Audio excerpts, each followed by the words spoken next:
We're going to be taking a look at the Razer DeathAdder Chroma edition.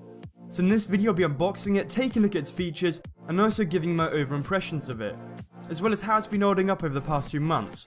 This is basically the same as the 2013 edition, except from having a DPI boost, which in this case you don't really need, and ergonomics improvement in RGB lighting. This, along with a few of its competitors, are considered the best FPS mice, so just how well does it hold up? Stay tuned to find out.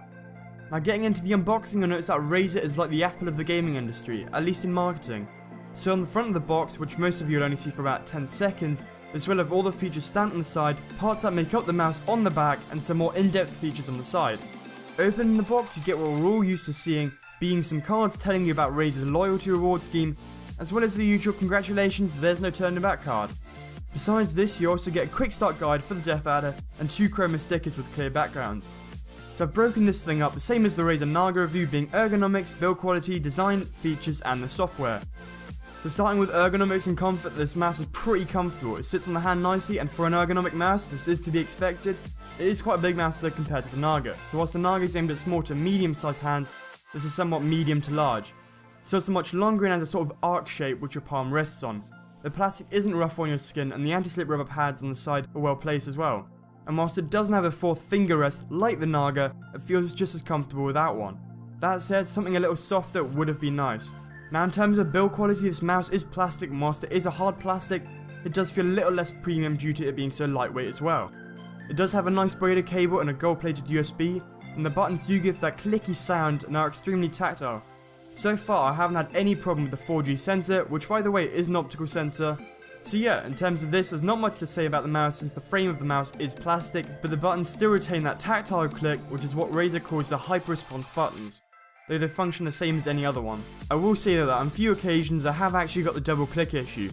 I don't know what that's about, but I've heard some people have the same problem. The design on this mouse is really good as well. The DeathAdder has 2 extra buttons on the side which are really easy to press, and they also make a satisfying click noise, and as advertised they are responsive. That and they're really well placed on the sides makes them easy to use really quickly. Whilst there aren't anywhere near as many as on the Naga, in some cases, depending on the user, and for me at least, less can be more. It would have been nice to have dedicated programmable DPI buttons though. And whilst the mouse doesn't only just look awesome, especially with the RGB lighting, it also has that really sleek ergonomic fit. Lighting on this mouse is pretty epic, like there is so much customization there, and I find that the colours that stand out the most are blue, green, yellow and red. So if that fits in with the lighting on your system, there you go, more on that. Now in regards to features and software, Razer have put in an awesome 4G sensor which is capable of 10,000 DPI. Being realistic though, the maximum anybody would use is 2,000. I mean, I personally use 1,700, so there goes that. So yeah, that high of a DPI is pretty much just a gimmick, but it does allow for accurate movement in general, even at a low DPI.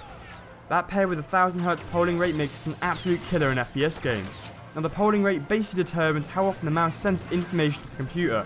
Normally the more the better, and the Razer software allows you to configure the different profiles, macros, setting and lighting. For example, I can make a different profile for another game and select that when I start. Macros also allow me to record a combination of button presses or mouse actions and have that run just with one press of a button. Settings is where I can adjust my DPI, mouse surface, polling rate, etc. And lastly you have lighting where you can quite obviously change the effect. I have mine set to spectrum cycling, but it would have been nice to see the proper rainbow / spectrum effect like on their keyboards. I actually really love their software though and think that's super easy to use. The one downside to Synapse though is that you have to create an account. This does make it really easy if you're transferring it over to another system, since you can take your profiles with you, though I still think it should be optional. In general, the mouse feels great and made aiming and tracking a lot easier, most likely due to its awesome sensor. This is a mouse mostly targeted at FPS gamers since you don't really need more than 2 buttons. However, if you're looking at MMO games, do look at one similar to the Naga because the buttons really do help out there. Okay, so in summary, for the pros you have the extremely accurate 4G sensor, you also have RGB lighting, and the large tactile side buttons are pretty cool. Not to mention it's got a comfortable ergonomic shape and the Razer software is really freaking sweet.